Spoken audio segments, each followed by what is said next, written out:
In the years before the Great War, Big Mountain had been the home to the brightest minds of the 21st century. Scientists of vision were drawn to the facility to tackle the greatest technological challenges of the era. They sought to create a new world, fueled by technology for the benefit of all mankind.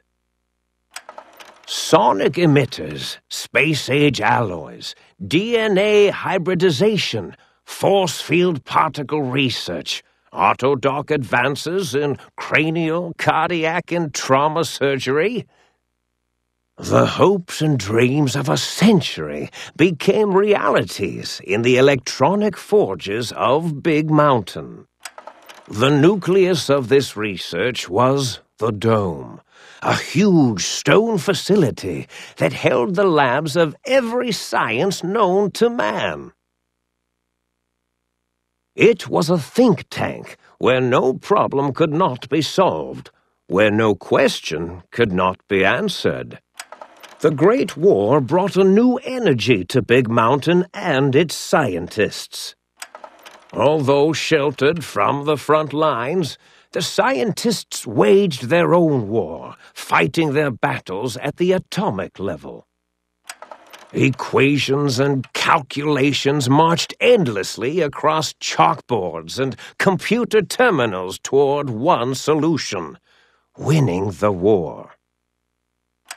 For years, the minds and computers of Big Mountain were a blaze of trajectories, weapon schematics, and nuclear theories. The problems began to outpace the solutions, first geometrically, then exponentially. As the war escalated, so did the questions.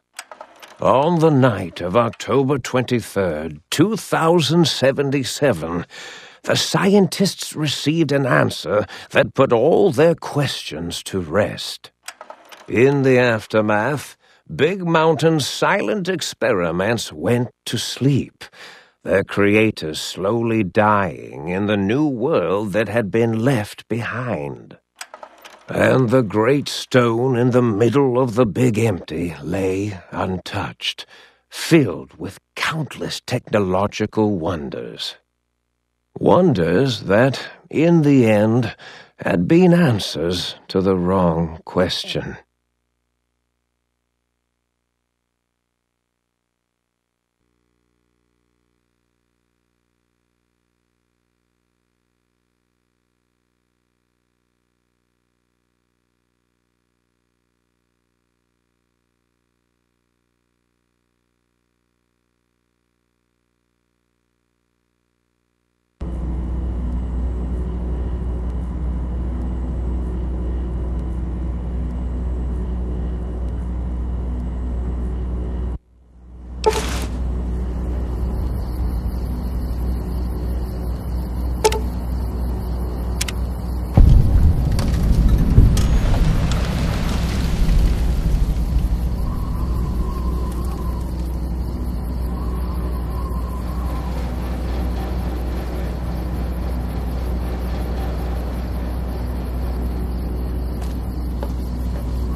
I thought I heard the pacification field kick in. All right, shh, nobody move. I'll handle this. Be warned, intruder. You are in the presence of the mighty think tank of Big Mountain. The collective geniuses of... We... By Oppenheimer, which one of you self-professed geniuses has been adjusting my volume knob? Who was it? Was it you, 8? Oh, Dr. O, was it? Likely story. O couldn't spark 2 neurons if they were in a lattice of biomed gel. What? Me? Breaking news, Klein. It wasn't me, all right? I'm the robotical engineer.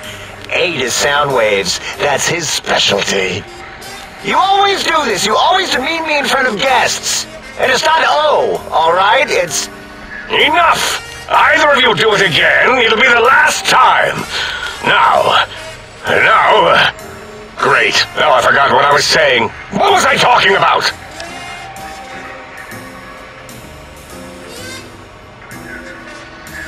Did it just say something? Anyone catch that? Boros, you work with animals. Translate. It's a lobotomite. Here, in the dome. Oh, as if this situation couldn't get any worse. Now we've got lobotomites.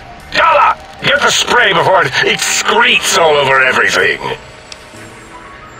Dr. Klein, if my hypothesis is correct, this lobotomite is the repository of the brain we sent the signal to, the skin envelope once containing it. If so, it's proof that there may indeed be something beyond the crater. Just look at it. The way it blinks. It's like a big, hairless teddy bear. I know what it is, Dollar. I want to know why it's down here. With its limbs all over everything. And are those penises I see wriggling on its feet? Disgusting. I believe those are toes, Dr. Klein. Little teddy bear toes. Penises are much larger than those tiny extremities. Not that I would know. I don't recall the human penis ever being that large. It depends on one's own frame of reference, Dr. O. Look at its little nose with its 2 orifices for ingesting oxygen. Noses? Why, the great static. These lobotomites confound me with their sheer number of useless extremities.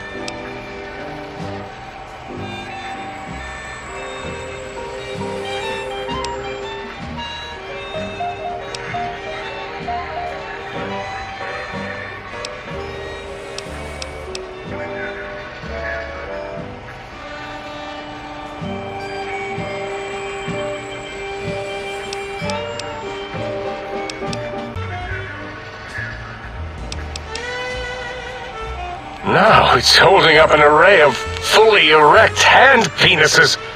If it tries to insert them, activate vivisectors. Dr. Klein, wait. I don't believe those gestures were random. Random at all. It's been following our conversation. The lobotomite understands us. I agree with Boros's histrionic findings.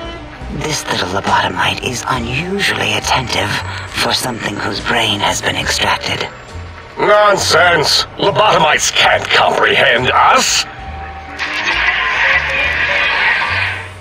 8, have you been in the mentats again? If we slow down our oroprocessoreceptors to understand this excretion, we'll all be rendered ignorant.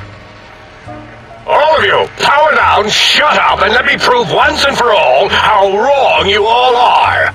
As usual.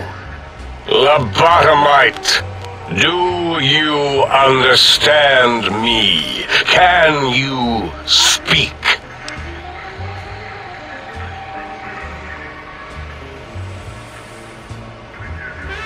Those were words, weren't they? In the form of questions. It's asking me questions. Is this some kind of trick? Our efforts have turned against us.